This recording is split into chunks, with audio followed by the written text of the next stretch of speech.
Chapter 15, Part 2. Want to explain to my parents that I was going to fail again, almost on purpose this time. Tippett held the papers out to me, and I took them. Even as I did, I could see that there was a lot less red on the first page than I was used to. I exhaled. I have to remember to thank Bisma. Astonishingly, this is not a complete disaster. Really? Thank you. I was a little worried you wouldn't like me criticizing Churchill's handling of the Bengal famine. I know you like him, and everyone says revisionist history is uncool.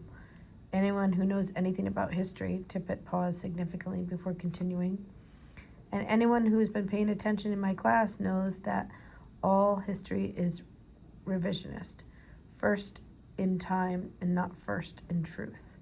I nodded. I was a little taken aback, but what he'd said made sense. As for Churchill, I continue to admire him, but I think we should tell the truth about our heroes, don't you? I do. There are no flawless people, Mr. Jelani, and to perpetuate myths to the contrary is not history or biography, but rather hagiography, which may be useful for nation building, but that does not hold my interest. Right, I said, having absolutely no idea what he meant. Totally, it's not interesting. Tippett looked at me with some suspicion. I think he figured I didn't entirely get his meaning, but he moved on. Using Churchill as jumping off point to discuss broader themes is a good idea. That is what the Renaissance man is about, after all. I blinked. Really? Why else would we name it that? You are to use one subject to show mastery in all subjects. I do believe that Ms. Smith is going to use geography to discuss climate changes and the politics that comes with it. Tippett gave me a wintry smile. But you knew that, of course, having looked into what your competition is working on. Yeah, I did that, obviously. Except, of course, I hadn't done that. Trying to figure out what other contestants were up to hadn't even occurred to me. Then again, what did it matter what anyone else was doing? As long as I did my own project as well as I could. I wouldn't get laughed off the stage, probably.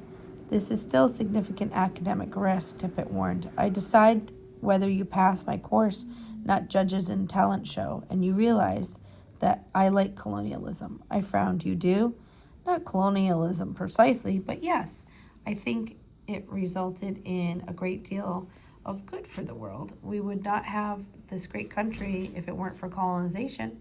Eventually, of course, we threw off shackles of the empire and claimed our independence for a former colony. I would say we did very well for ourselves. How did Native Americans do? Mr. Tippett's eyes widened. Mine did too.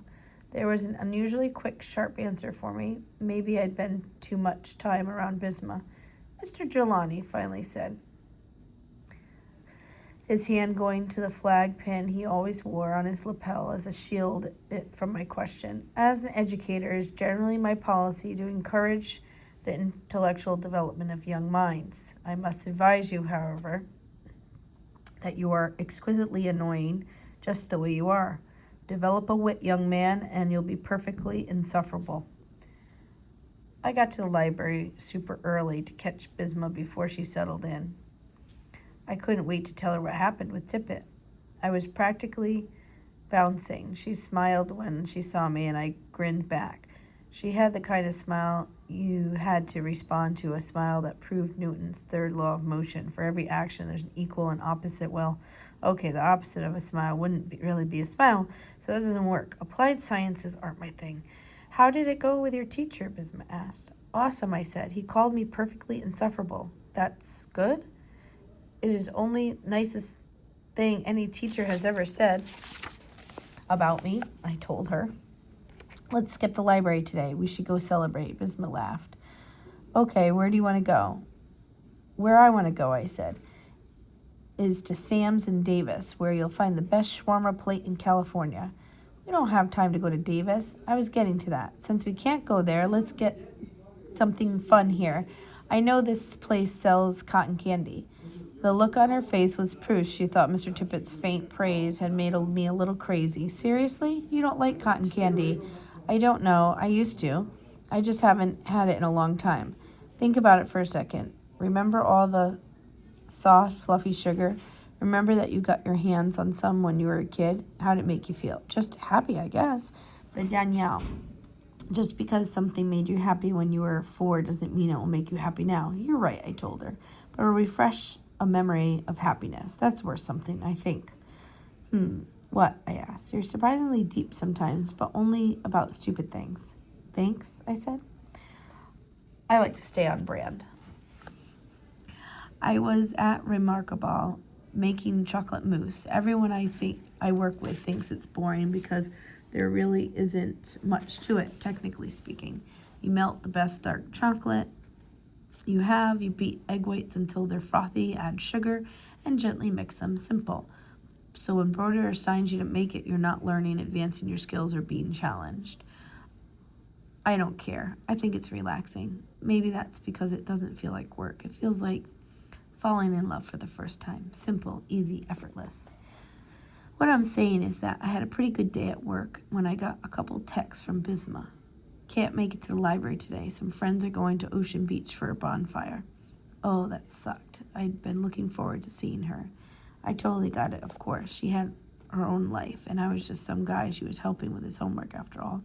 In fact, we didn't even really have to meet anymore. I mean, she already helped me with my Renaissance Man outline. I had to, unfortunately, write the paper myself.